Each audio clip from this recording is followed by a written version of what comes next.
বলুন তো কে কে সুপারস্টার ইয়াশকে চিনেন? আমি জানি আপনারা সবাই চিনেন। 2022 সালের সবচেয়ে সেরা ইন্ডিয়ান মুভি হিসাবে কেজিএফ চ্যাপ্টার 2 কে ঘোষণা করা হয়েছিল। কেজিএফ চ্যাপ্টার 2 এমন একটি মুভি, যেই মুভিটি একবার নয়, দুইবার নয়, যতবার দেখবেন ততবারই আবার দেখতে মনে যাবে।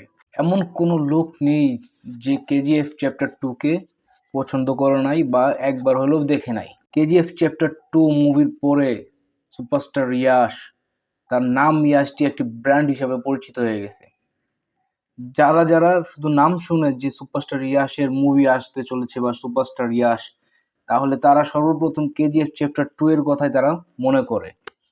কারণ কেজিএফ চ্যাপ্টার 2 এমন একটি মুভি ছিল, যেই মুভির ভিতর যেমন ছিল কাহিনী, তেমন ছিল স্টোরি, তেমন ছিল গ্রাফিক্স ডিজাইন, তেমন ছিল ডায়লগ, সবকিছু মিলে একটি অস্থির মুভি ছিল। এই মুভিটি একটি অ্যাকশন মুভি হিসেবে রিলিজ পেয়েছিল।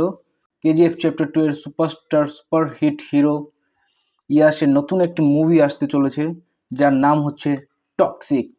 বুঝুন, যার নামই একটি ব্র্যান্ড, তার নতুন একটি মুভি আসতে চলেছে টক্সিক। তো টক্সিকটা কেমন হতে পারে আপনারা নিজেরাই চিন্তা করুন। আমরা সবাই জানি যে superstar Yash action film make করে।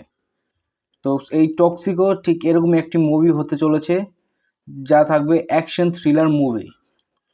এই মুভিতে নায়িকা হিসেবে থাকতে পারে কিয়ারা আডবাণী, এরপরে কাস্ট করা হয়েছে হুমা কুরেশি, এরপরে কাস্ট করা হয়েছে দারেল দি সিলভা, এরপরে কাস্ট করা হচ্ছে নয়নতারা, এরপরে কাস্ট করা হয়েছে অক্ষয় ওবেরয়, আর এন্ড অফ দ্য লাস্ট আমাদের সবার প্রিয় মেগাস্টার ইয়াশকে আমরা এই মুভিতে দেখতে পারবো।